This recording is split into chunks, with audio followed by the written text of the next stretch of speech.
अल्लाह फरमाता है कयामत का दिन 50,000 साल के बराबर होगा। अल्लाह, एक दिन 50,000 साल के बराबर होगा वो कयामत का दिन। और कैसा, अब महीना चल रहा मई का, मौसम थोड़ा चेंज है वो बात अलग है, वरना मई जून की गर्मी जमाने में मशहूर है। जब मई जून में सूरज निकलता है ना और दिन के 12 बजे आप किसी चटियल मैदान में खड़े हो जाएं, आपका सर का पसीना पैर पे आ जाएगा। आपने कभी अंदाजा लगाया ये सूरज जमीन से कितनी ऊंचाई पर है? 9 करोड़ मील की दूरी पर ये आसमान का सूरज है, जमीन से इतना ऊपर ये सूरज है। और जानते हो सूरज का चेहरा जमीन की तरफ को नहीं है, बल्कि सूरज की पीठ है, पीठ। अब लगाओ मई जून का महीना और जब 12 बजे हो और जब इसकी पीठ में इतनी गर्मी है, नबी फरमाते हैं मैदान कयामत कायम होगा, नफसी नफसी का आलम होगा, कोई किसी का पुरसाने हाल नहीं होगा, सवा नेज़े की ऊंचाई पर सूरज होगा।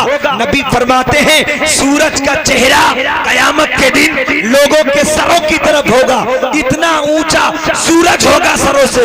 नबी फरमाते हैं ये जो हमारे दिमाग हैं, ये जो हमारे ये जो दिमाग हैं, ये ऐसे खोलेंगे जैसे कि हांडियों में सब्जियां खोलती हैं। गुनाहगारों को सूरज की गर्मी से ऐसा पसीना आएगा, ऐसा पसीना आएगा, कोई अपने टखनों तक पसीने में डूब रहा होगा, कोई घुटनों तक पसीने में डूब रहा होगा, कोई नाक तक डूब रहा होगा, कोई अपने सर तक, अपने होठों तक डुबकियां लगा रहा होगा। ऐसे भयानक वक्त में तुम कहते हो हम नहीं डरते, आशिक कहता है हम नहीं डरते, मुफ्ती डरते हैं, मुहद्दिस डरते हैं, मुफक्की डरते हैं, सारी दुनिया के इंसान डरते हैं, लेकिन जिसके दिल में सच्चा इश्क़ मुस्तफा होता है वो मैदान क़यामत से नहीं डरता। माशाअल्लाह, सुभान अल्लाह, सुभान अल्लाह। वाह, नारे तकबीर, नारे रिसालत, अल्लामा सुलेमान साहब किबला, सुभान अल्लाह, सुभान अल्लाह। बस बोलूंगा सुभान अल्लाह। अब आशिक़े मुस्तफा से पूछो वो हथियार तेरे पास है कौन सा? वाह वाह वाह, कौन सा हथियार है जो तू नहीं डरता? मुफ्ती डरे, हाफिज डरे, कारी डरे, आलिम डरे, मुदब्बिर डरे, सब डरे, मगर तू नहीं डरता। कैसा हथियार है? तो आशिक़े मुस्तफा का हथियार सुनो, मोहब्बत से बोलो सुभान अल्लाह, सुभान अल्लाह, सुभान। कि हम नहीं डरते क़यामत से हमें मालूम है, कि हम नहीं डरते क़यामत से हमें मालूम है। क्या कि मुस्तफा आ जाएंगे और फैसला हो जाएगा। वाह वाह, सुभान अल्लाह, सुभान अल्लाह। मुस्तफा आ जाएंगे और फैसला हो जाएगा। मोहब्बत से बोलूंगा सुभान अल्लाह। तड़प के बोले यार रसूल अल्लाह। ये प्रोग्राम की चीज का है? शादी। कार्ड छपे, कार्ड छपे। माशाअल्लाह, आपको ज्यादा मालूम है क्योंकि आप हर एतबार से ज्यादा खुर्बत रखते हैं। भांजे भी हैं फिर दामाद भी हैं इस घर के, है ना? मगर सुनो एक बात आपके लिए बताना चाहता हूँ। निगार आलम भाई की शादी होने वाली है कल। यूसुफ भाई उनके वालिदे गिरामी, कार्ड छपे, लोगों को फोन किया गया, बुला लिया गया, कारी यूसुफ साहब को बुलाया, कारी मिनहाज ने हर एक हाफिज कुरान, एक शायर इस्लाम को दावत दी, मुझे हकीर फकीर को बुलाया। मैं पूछना चाहता हूँ कारी मिनहाज साहब क्या मामला है? मुहियुद्दीनपुर की दावत किस लिए दे रहे हो? जवाब देंगे हमारे साले निगार आलम की शादी होना है। मैंने कहा शादी होना है तो बुला किस लिए रहे हो? बोले आ जाओ, खुशी में 4 चांद लग जाएंगे। ईमानदारी से कारी मिनहाज साहब यहाँ कह के रुक गए। अब मेरी मुलाकात होती है यूसुफ भाई से। मैंने कहा यूसुफ भाई शादी करना था, खाना बना लिया, मेहमानों को बुला लिया, रिश्तेदारों को बुला लिया, अजीजों अकारिब को बुला लिया, हर एक को बुला लिया, मगर ये पिंडाल क्यों लगाया? ये रोशनी क्यों लगाई? ये माइक क्यों लगाया? तो यूसुफ भाई कहेंगे मौलाना हमारी गैरत को ये गवारा नहीं कि हमारे घर के फंक्शन में दुनियादार तो आए, मदीने का ताजदार आए। हम वो अकीदतमंद हैं अपनी खुशियों में दुनियादार को भी बुलाते हैं, मदीने के ताजदार को भी बुलाते हैं। नारे तकबीर, नारे सुभान अल्लाह सुभान अल्लाह, क्या बात। मोहब्बत से बोलूंगा सुभान अल्लाह, तड़प के बोलो या रसूल अल्लाह, या रसूल अल्लाह। यही है ना, बिल्कुल। यही तो सोच है। हमारे यहाँ दुनियादार भी आते हैं और मदीने के ताजदार भी आते हैं। दुनियादार के लिए कार्ड छाप दिए गए, मदीने के ताजदार के लिए जलसा सजा दिया गया। सुभान अल्लाह सुभान अल्लाह। उलमा को बुला लिया गया, शोहरा को बुला लिया गया, ताकि मदीने के ताजदार तशरीफ ले आए। और खुदा की कसम, मुस्तफा जाने रहमत जिसके आंगन में तशरीफ ले आए, वो फिर आंगन दुनिया का आंगन नहीं, उस आंगन के सामने जन्नत की जगह भी है। वाह वाह वाह, सुभान अल्लाह सुभान अल्लाह, क्या बात है, माशाल्लाह। ऐ है अल्हम्दुलिल्लाह। निगार आलम भाई की शादी होना है, सेहरा बनेगा, इसके ताल्लुक से मैं थोड़ी बातें करूंगा, मगर मैंने जो आयत पढ़ी उसके ज़िम्न में थोड़ा मैं बोलूं। अल्लाह फरमाता या अय्युहल्लज़ीना आमनू उदखुलू फिस्सिल्मी काफ़ा, ऐ ईमान वालो इस्लाम में पूरे पूरे दाखिल हो जाओ। क्या कहा कुरान पूरे ने इस्लाम पूरे। में?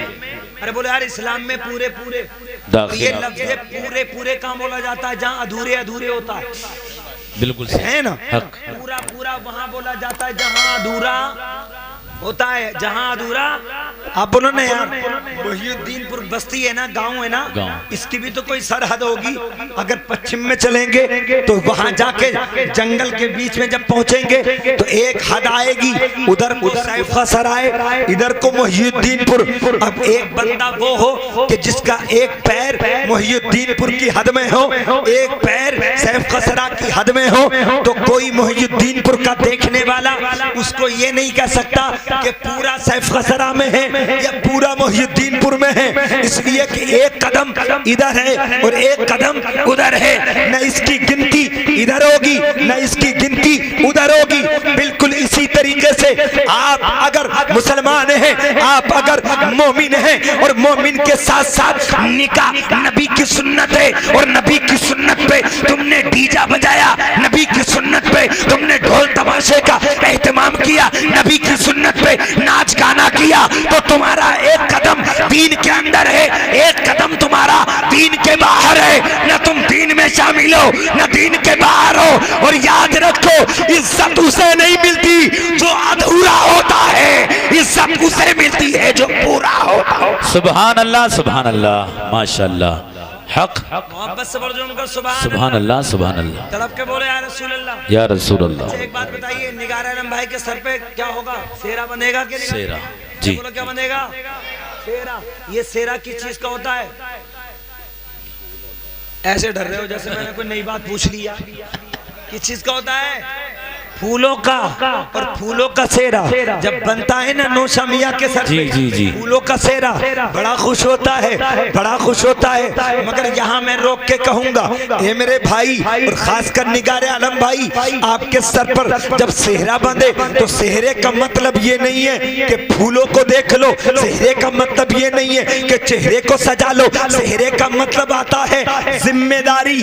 जिम्मेदारी सेहरे का माना ये है, अब जिम्मेदारी अदा करना पड़ेगी। क्या मतलब? जब तक तुम कुंवारे थे तुमने जैसे जिंदगी गुजारी वो गुजार ली, अब्बा के साथ कैसा किया मामला वो कर लिया, माँ के साथ बर्ताव कैसा करना था वो कर लिया, बहनों के साथ बर्ताव कैसा करना था वो कर लिया। लेकिन जब तेरे माथे पे चोटी सेहरा हो गया, तेरे माथे पे सेहरा बन गया, तो अब तुझे जिम्मेदारी हो गई। बाप की इज्जत का ख्याल करना ये तेरा फर्ज बन गया, बाप की इज्जत का ख्याल करना तेरा फर्ज बन गया। दूसरे की बेटी को अपने घर में ला रहा है, उसका ख्याल करना तेरा फर्ज बन गया। बहनों की इज्जत करना तेरा फर्ज बन गया। भाइयों के साथ अच्छा मामला करना ये तेरा फर्ज बन गया। इसलिए कि मुस्तफा के गुलाम वो होते हैं जो माँ बाप की इज्जत का भी ख्याल करते हैं और अपनी बीवी की इज्जत का भी ख्याल। सुभान अल्लाह माशाल्लाह, क्या बात है, वाह वाह वाह। अल्लाह माफ करे। बहुत बन गया सेहरा, जी जी, खुशी से चूर है, सेहरा बन गया। मगर ये सेहरा जिम्मेदारी है जी बेशक। देखा नहीं कितने सेहरे वाले औंधे हो गए? कैसे? सही। चेहरों से नहीं, अपने किरदार से औंधे हो गए। सही। शादी नहीं हुई थी, अब्बा का प्यारा था, शादी नहीं हुई थी। अम्मा का लाडला था, शादी नहीं हुई थी। बहन को प्यारा था, शादी नहीं हुई थी। भाइयों का दोस्त था, लेकिन जब दूसरे दूसरे की बेटी को लाया, ऐसी जिंदगी बदली माँ के सामने, ऐसा बदला बाप के सामने कि जब कुंवारा था बाहर कमाने गया था तो सारी रकम माँ की गोद में, सारी रकम माँ के हाथ में, सारी रकम बाप के हाथ में, सारा हिसाब भाइयों के सामने। लेकिन जब शादी हो गई, जिम्मेदारी आ गई, तो जानते हो बहुत से नौजवान वो होते हैं कि अगर बाहर जाते हैं, अब कोई खाने की चीज लाना चाहते हैं तो छुपा छुपा के ला रहे हैं, कहीं माँ ना देख ले, पॉलीथीन छुपा रहे, जेबों में छुपा छुपा के ला रहे, कहीं बूढ़ा बाप ना देख ले, कहीं बूढ़ी माँ ना देख ले। ए नौजवान, तू शादीशुदा हो गया, बीवी वाला हो गया, तो घर में लाने से पहले छुपा मत, इसलिए कि ये तेरी वो माँ है। अगर तू कोई चीज खाने की माँ की गोद में रखेगा तो तेरी माँ सब नहीं खाएगी, थोड़ा लेगी और लेके वापस तुझे देगी और साथ में दुआ देगी कि मेरे लालचा इसे खाके तू भी परवान चढ़ता रहे, तेरे घर में बरकतों का जोर होता है। सुभान अल्लाह, सुभान अल्लाह, माशाअल्लाह।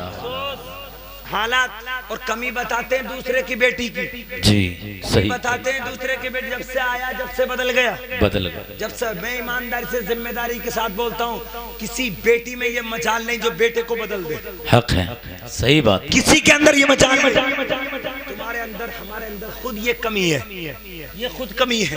और एक बात मैं आपको बता दूं, अगर जो सुन्नते मुस्तफ़ा को अमल करे, सुन्नते मुस्तफ़ा पे अमल करे, तो वो कुछ तो हो सकता है, वो नबी का गद्दार नहीं हो सकता है, शरीयत का गद्दार नहीं हो सकता है, शरीयत पे बिल्कुल चलकर दिखाएगा। मिसाल के तौर पे नबी की सुन्नत है निकाह करना, निकाह किया आपने, लेकिन निकाह से पहले जो जिम्मेदारियां हैं उन जिम्मेदारियों को सुनो, मोहब्बत से बोलो झूमकर सुभान अल्लाह, सुभान अल्लाह। और मैं बड़ी जिम्मेदारी के साथ एक बात और बोलूं, जब बच्चा पैदा होता है ना तो डायरेक्ट पैदा होकर उस पे 3 जिम्मेदारियां माँ बापों पे होती हैं उसकी तरफ से। सही बच्चे के 3 हक होते हैं, किस पर? माँ बाप पर। किस पर? माँ बाप पर 3 हक हैं बच्चे के, चाहे वो बेटा हो के बेटी, 3 हक माँ बाप पे।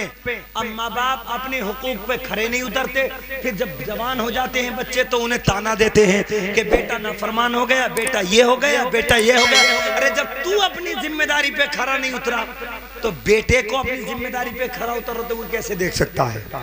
3 हक है हर एक बच्चे के माँ बाप पर। कितने? 3। जब बच्चा पैदा हो तो उसका अकीका करो। क्या करो?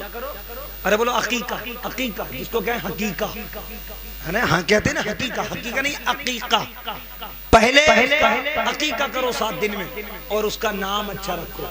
ईमानदारी से अकीका भी गोल होता जा रहा है और नाम भी ऐसा फैशन बन गया, अगर मौलाना गुलाम रब्बानी साहब या मौलाना नाजिम से पूछना आ जाए कोई मुक्तदी कि हज़रत हमारे यहाँ बेटे की पैदाइश हुई है, कोई अच्छा सा नाम बता दो, और अच्छा नाम वो है जो अल्लाह को पसंद आए, हज़रत कहेंगे अब्दुल्ला रख ले, अब्दुल रसूल रख ले, गुलाम रसूल रख ले, गुलाम जिलानी रख दे, गुलाम हुसैन रख दे। मौलाना ये तो बहुत पुराना है, कोई नया नाम बताओ, कोई नया नाम बताओ। और नए निकले तो ऐसे निकले जो फूफी की जुबान पे आ गया, अच्छा माना कुछ भी हो बस जुबान पे नया होना चाहिए, सबको पसंद आ गया, चाचा को अच्छा लगे, पसंद आ गया। मुसलमानों, नाम जब भी रखा करो गौर खौस करके रखा करो, इसलिए कि नाम का असर बच्चे की जिंदगी पे जरूर पड़ता है। नाम ऐसा मत रखो जो बाप को अच्छा लगे, नाम ऐसा रखो जो रसूल पाक को अच्छा लगे, खुदाए पाक को अच्छा लगे। पहला हक क्या है? अकीका करना, नाम रखना। दूसरा हक क्या है? इतना दीन जरूर सिखा दो जो जरूरत की बात है। अब क्या दीन सीखेगा? अब्बा को गुस्ल का तरीका नहीं है तो बेटा कहां से सीखेगा भाई? सच्ची बात बोल रहा हूं, कड़वी जरूर लगेगी आपको। 80 साल का बूढ़ा हो गया, गुस्ल का तरीका नहीं आया, वुजू का तरीका नहीं आया, हालात बड़े नाजुक है। और एक बात मैं आपको बता दूं, यहाँ वुजू के ताल्लुक से बात आ गई, अगर आप वुजू करना सुन्नत के दायरे में जानते हैं, सुन्नत के दायरे में जानते हैं वुजू करना, और आपके सामने कोई मुसलमान सुन्नत के खिलाफ वुजू कर रहा है तो उसे डायरेक्ट टारगेट करके उसकी तौहीन करके उसे तबलीग मत करो, बल्कि वो प्यार लो जो प्यार मेरे हुसैन ने दिया है। मोहब्बत से बोलो सुभान अल्लाह, तड़प के बोलो या हुसैन, एक बार बोलो या हुसैन। मदीने में मस्जिद नबी में एक बूढ़ा वुजू कर रहा था सुन्नत के खिलाफ। किसके? सुन्नत के खिलाफ, शरीयत के खिलाफ वुजू कर रहा था। और वुजू करते करते इत्तिफाक देखो मस्जिद नबी में मेरे नबी के शहजादे हसन हुसैन तशरीफ लाए। मोहब्बत से बढ़ सुभान अल्लाह। बचपना है, कदमों से जैसे मस्जिद नबी में आए ना और बूढ़े मियाँ को सुन्नत के खिलाफ वुजू करते हुए देखा तो इमाम हसन ने मुस्कुरा के कहा, भाई हुसैन देख रहे हो इतनी उम्र हो गई वुजू करना नहीं आया। हुसैन ने कहा, भाई हसन डायरेक्ट मत करना का वुजू गलत है, वरना हो सकता है ये हमें हल्के में लेंगे कि तुम बच्चे हमें दीन सिखाओगे, हम तो बूढ़े। हुसैन ने कहा, भाई हसन तरकीब से काम लो, मसलिहत से काम लो। गए और इमाम हुसैन ने सलाम किया, इमाम हसन ने सलाम किया और बूढ़े मियाँ से कहा कि हम दोनों भाई हैं, सगे भाई हैं, आप जानते हैं ये हसन है मैं हुसैन हूँ और हम दोनों में जिद चल रही है। हसन कहते मेरा वुजू अच्छा, हुसैन कहते मेरा वुजू अच्छा। बुजुर्ग हैं, आप समझदार हैं, आप ही फैसला कर दो कि वुजू किसका अच्छा है। इमाम हसन ने वुजू किया ना तो बिल्कुल वैसे ही जैसे सुन्नत का हुक्म है, सुभान अल्लाह। उसके बाद इमाम हुसैन ने वुजू किया तो ऐसे ही वुजू किया जैसा कि इमाम हसन ने किया था। दोनों ने सुन्नत के मुताबिक किया। दिमाग में बूढ़े के करंट लगा और बूढ़े ने कहा, ए नबी के शहजादो वुजू तुम्हारा गलत नहीं, वुजू मेरा गलत था, तरीका मेरा गलत था। तुमने इतनी अच्छी तस्वीर फरमाई है, इतनी अच्छी सलाह फरमाई है कि मैंने वुजू सही कर लिया। सुभान अल्लाह, सुभान अल्लाह। बात चल रही थी, अब्बा को गुस्ल का तरीका पता नहीं, बेटे को क्या सिखाएगा। हालात बड़े नाजुक हैं, अगर इसी पे बोलूं तो बहुत वक्त चाहिए, मगर आपके सामने चुनिंदा बातें आपके सामने रख रहा हूँ। बस दूंगा। सुभान अल्लाह, सुभान अल्लाह। पहला हक क्या है? नाम रखो और अकीका करो, एक हक। दूसरा, इतना तो कम से कम दीन, इतना तो इल्म बच्चों को दे दो जितना दीन की जरूरत है। बिल्कुल सही। अफसोस होता है, ईमानदारी से अफसोस, जब कोई मर जाता है ना बाप तो महल्ले में हाजी जी को तलाश किया जाता है, मुल्ला जी को तलाश किया जाता है। कहाँ है हाजी जी, कहाँ है मुल्ला जी? क्यों? इसलिए कि गुस्ल वो ही देंगे। सोचो, और मरने के बाद अंजाम किसका क्या होगा ये रब जानता है। बेशक बेशक। कितनी खूबसूरत हो जाहिर से तुम और अंदर से बुरे हो तो मेरा रब तुम्हारे साथ कुछ भी कर सकता है। सही। क्या जरूरत थी मुल्ला जी से गुस्ल दिलाने की? क्या जरूरत थी हाजी जी से गुस्ल दिलाने की? अपने बेटे को इतना दीन सिखा देता कि मैयत को गुस्ल कैसे दिया जाता है। तेरा बेटा इतना दीनदार होता तो मरने के बाद बेटा कहता, महल्ले वालों हट जाओ, ये मेरा वफादार बाप है, इसने जिंदगी में हर मोड़ पर मेरी तस्वीर फरमाई है, अब मैं अपने हाथों से अपने बाप को गुस्ल भी दूंगा और दफन भी। क्या बात है, जानते नहीं माशाल्लाह। ये तो गुस्ल का मामला है। नमाज जनाजा में देख लो, बेटा बहुत दूर खड़ा हो, उसे याद ही नहीं है बेचारे को, पढ़ेगा कहाँ से, वहीं से कहता पढ़ा दे। तो ये बात है। बहरहाल दीन सिखा दो इतना जितना जरूरत है। ये दो हक है। तीसरा हक क्या है कि जब तुम्हारे बेटी बेटे जवान हो जाए, बालिग हो जाए, 20 साल का हुक्म नहीं है, 18 साल का नहीं है, 15 साल का नहीं है, बल्कि जब बालिग हो जाएं तो उनका जायज देख के रिश्ता कर दो, निकाह। बेशक। मैं एक बात कहता हूं, हक है, कड़वी जरूर लगेगी। कोई बेटा या बेटी बालिग होने के बाद अगर गलत काम की तरफ जाते हैं तो उन्हें तो गुनाह मिलेगा ही, उस गुनाह के बराबर उसके माँ बाप को भी गुनाह मिलेगा। अल्लाह। क्यों? इसलिए कि देर हमने की। अगर थोड़ा अच्छा खाते पीते तो दामाद समझ में नहीं आ रहा, हमारा बेटा थोड़ा अच्छा काबिल है तो बेटी समझ में नहीं आ रही, कई महीने लग गए, समझ में नहीं आया, कहीं लंबी है कहीं छोटी है, कहीं कारोबार कम है, कहीं खानदान कैसा है। तुमने मुसलमानों खेल बना रखा है, हमने और आपने शरीयत को खिलवाड़ बना रखा है। अरे याद रखो, नबी का गुलाम कारोबार बाद में देखता है, हर एक बेटे बेटी की दीनदारी पहले। सुभान अल्लाह, सुभान अल्लाह। सुनाऊं शादी जी। शादी सुनाऊंगा, उसके बाद तकरीर खत्म। मोहब्बत सबर जुमगर सुभान अल्लाह। सुभान अल्लाह। तड़प के बोले या रसूल अल्लाह, हालात बड़े नाजुक हैं। अरे उन्हें भी तो पूछ लिया करो, तुम अच्छे खाते पीते हो, अच्छे खासे मालदार हो, तुम्हारी बेटी का भी रिश्ता आसान हो जाएगा, तुम्हारे बेटे का भी हो जाएगा। मगर उस गरीब से भी तो पूछो जिसके सीने पे दो जवान बेटियां बैठी हैं, उनकी कोई रिश्ते वाला नहीं आ रहा है। कभी उस गरीब से पूछा, रातों रात की नींद उड़ जाती है, पूरी रात उसे जागते जागते दिमाग में यही सोचता रहता है, बेटी जवान है, कहां से करूंगा। और हालात हमने और आपने इतने खराब कर दिए, जहेज का मामला इतना ऊंचा नीचा कर दिया कि अगर कोई इतना दे देता है तो पड़ोसी सोचता है कि मेरे पड़ोसी ने इतना दिया है तो मैं कहां से दे पाऊंगा। बेशक मैंने माना जहेज देना नबी की सुन्नत है, मगर सुन्नत को ऐसे अदा करो कि दूसरे मोमिन के दिल को तकलीफ ना पहुंचने पाए, दूसरे मुसलमान को परेशानी नहीं होने पाए। मुसलमान वो नहीं होता जो दूसरों का दिल दुखाता है, मुसलमान वो होता है जो दुखते दिलों को सहारा देके अपने सीने से लगा। सुभान अल्लाह, सुभान अल्लाह, माशाअल्लाह, क्या बात है। मैं वाह। शादी सुनाने चला हूं, सुनो ईमानदारी से, मोहब्बत से बोलूंगा सुभान अल्लाह। अच्छा, कौन चाहता है बेटे वाला जो उसकी घर में आने वाली दुल्हन अच्छी ना हो? सब चाहते हैं ना जी। अरे बोलो, सब चाहते हैं ना जी। कौन ऐसा भाई है जो ये ना चाहता हो मेरी बहन का रिश्ता अच्छी जगह हो? सब चाहते हैं, सब चाहते। हर बाप चाहता है। मगर जिसको हम और आप अच्छा समझ रहे हैं वो अच्छा नहीं है। अच्छा तो वो है जिसको शरीयत अच्छा करे, जिसको शरीयत। हम हालात देखें, अकीदे में कुछ भी है, हुसैन के खिलाफ कुछ भी बकरा है, भाभी हो गया, देवबंदी हो गया, कोई बात नहीं, कारोबार तो अच्छा है, कर दे रिश्ता। सही। सोचो यार, सोचो, तुम नबी के वफादार हो, गद्दार के यहाँ रिश्ता कर क्यों रहे हो? अपने अब्बा के मुखालिफ के यहाँ तुम शादी नहीं कर सकते। नहीं कर सकते। पार्टी बंदी हो जाए, एक पार्टी वाला दूसरी पार्टी में शादी नहीं करता, जबकि पार्टियों से दीन खराब नहीं होता, ईमान खराब नहीं होता। अमाल में बेशक कमी आ सकती है नफरतों से, मगर ईमान खराब नहीं हो सकता। लेकिन जो अहले बैत के खिलाफ, सहाबा के खिलाफ, नबी के खिलाफ बगावत करे, उसका ईमान सलामत नहीं होता।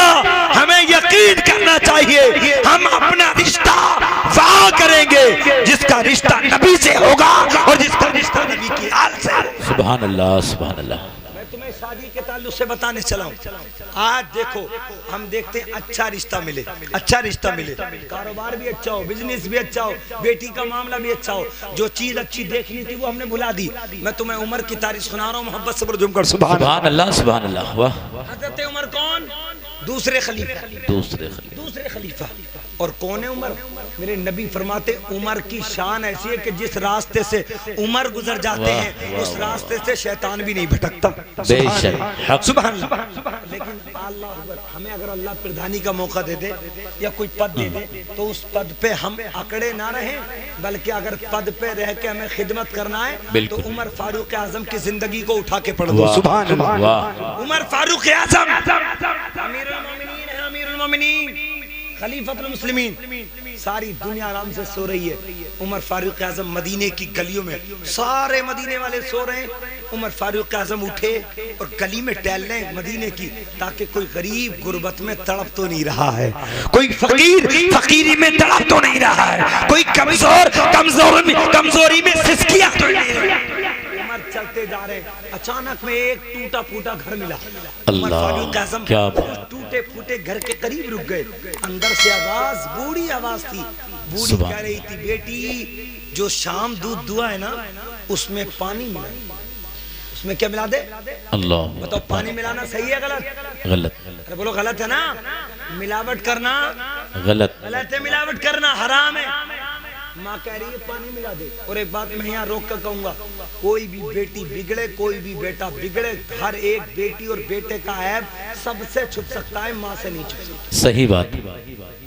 वो अलग बात है, माँ बताए ना, अपने सीने तक रहने दे माँ, अपने शोहर को ना बताए, वो अलग बात है।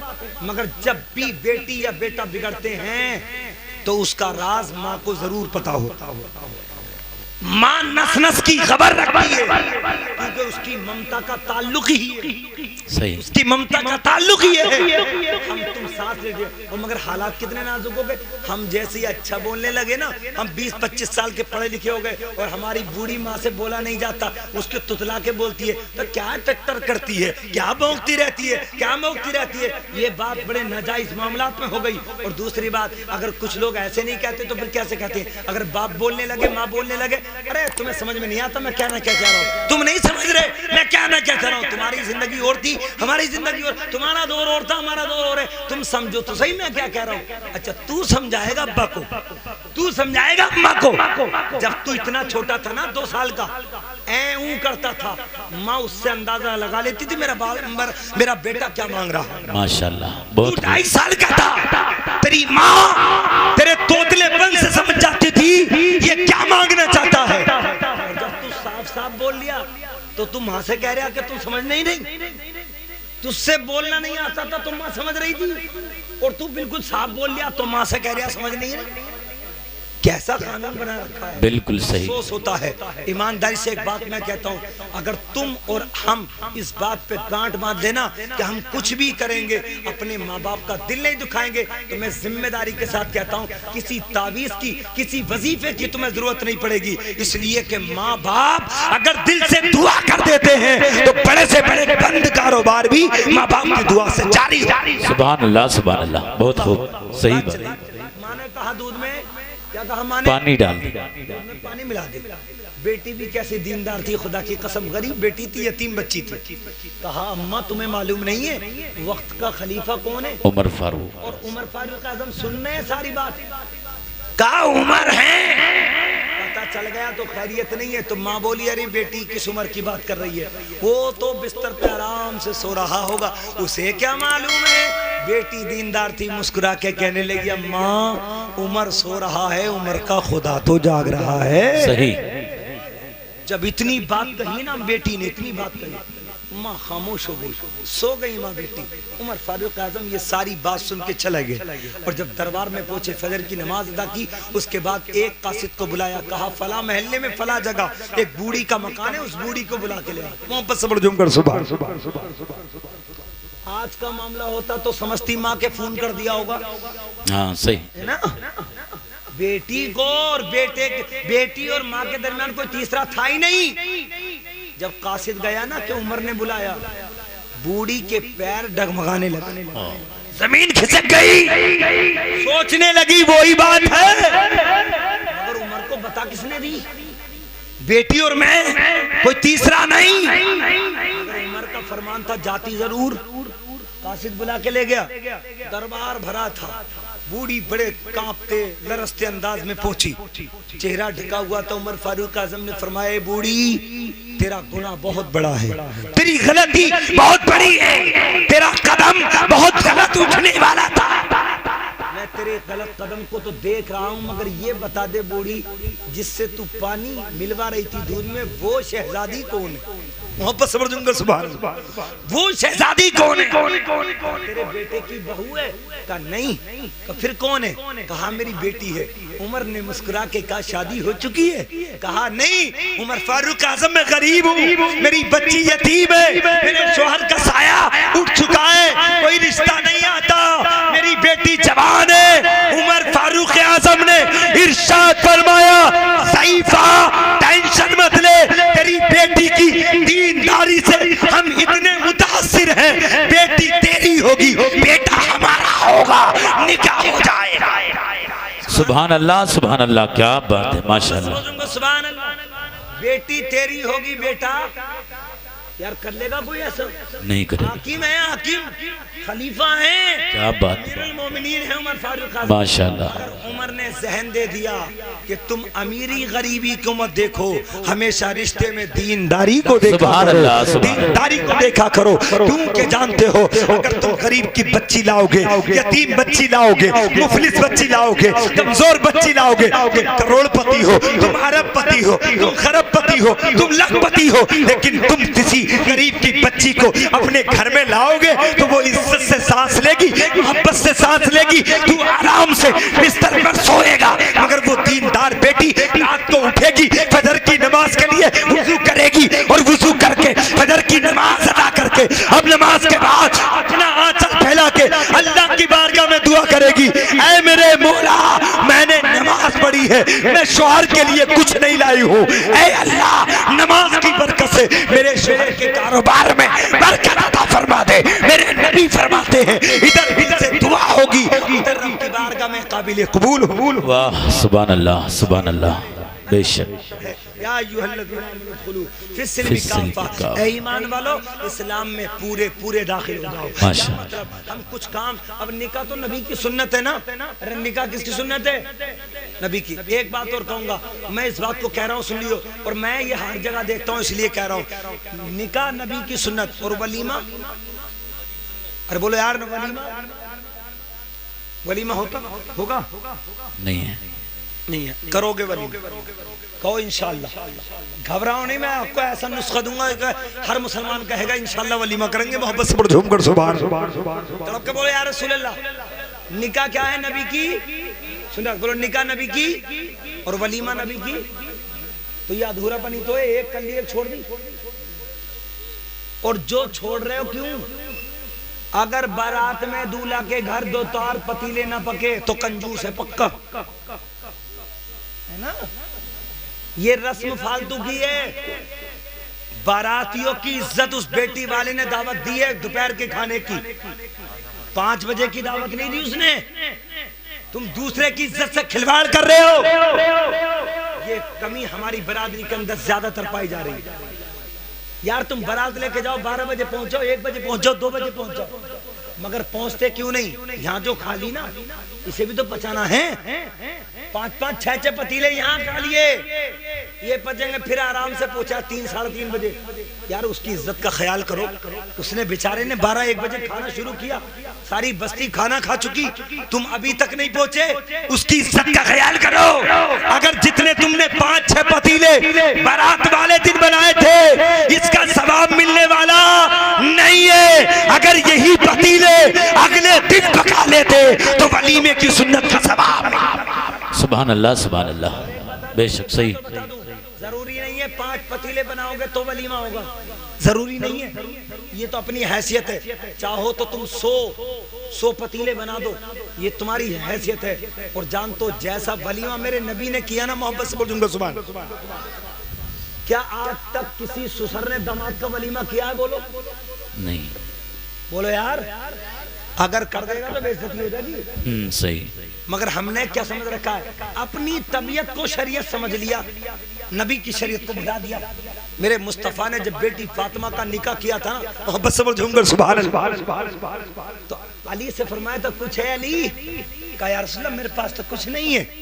नबी ने फरमाया अली टेंशन मत लो, यहूदी हंस रहे थे मदीने के और कह रहे थे ये वलीमा क्या करेंगे, ये तो खुद गरीब हैं, ये क्या खिलाएंगे, 10-10, 20-20 लोगों को खिलाने में इनके हवसंट हो जाएगी, ये क्या खिलाएंगे। ये कहना था काफिरों का। मेरे नबी को किसी सहाबी ने खबर दे दी, या रसूल अल्लाह अली को ये ताना मिला। नबी ने फरमाया ऐलान कर दो, मदीने की गली में ऐलान कर दो, अली के निकाह का वलीमा होगा, अली की तरफ से नहीं, नबी की तरफ से होगा। सुभान अल्लाह सुभान अल्लाह।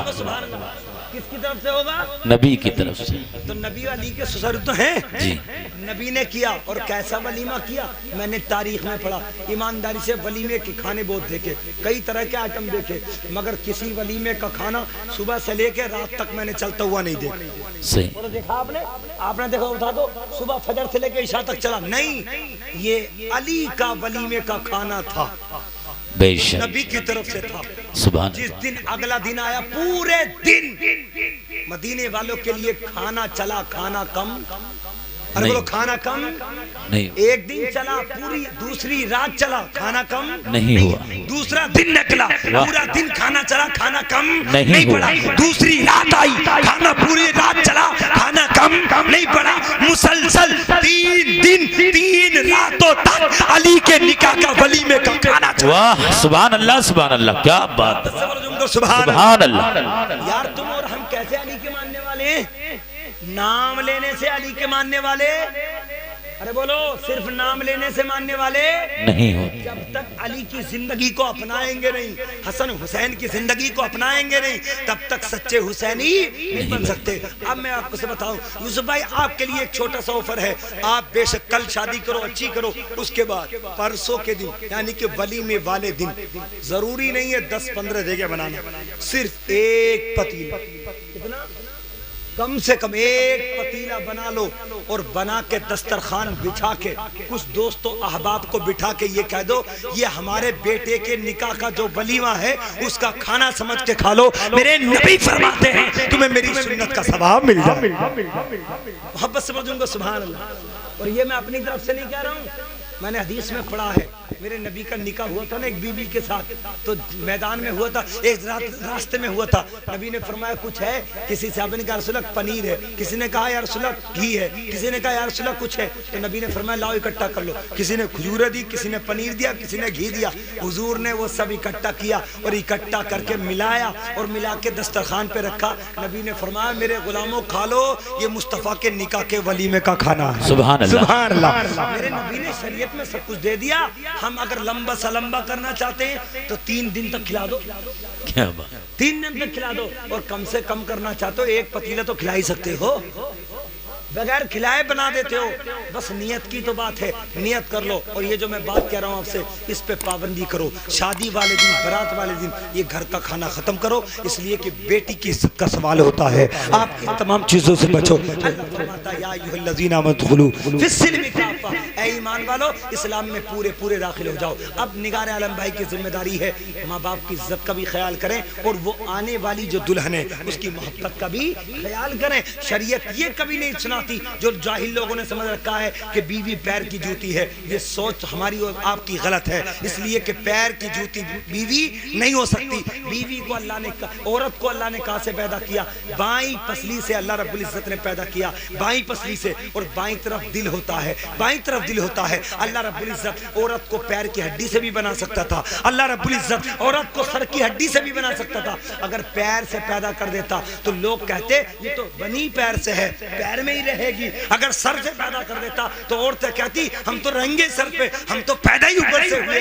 मगर रब्बुल आलमीन ने ना ऊपर से पैदा किया ना नीचे से पैदा किया, बिल्कुल बीच सेंटर से पैदा किया। क्या मतलब? इस औरत को ना ऊपर बढ़ने दे ना नीचे गिरने दे, इसको सेंटर में रख, इसको दरमियानी रख, इसकी मोहब्बत का ख्याल रख। जो इसकी जरूरत है उसकी जरूरत को पूरा कर, जो माँ बाप की जरूरत है उसके माँ बाप की जरूरत को भी कर। ये है दीन। अल्लाह रब्बुल इज्जत की बारगाह में दुआ है, मौला मेरे बोलने में, आपके सुनने में जो कसर सबर गलती हो हुजूर के सदक़े में माफ फरमाए।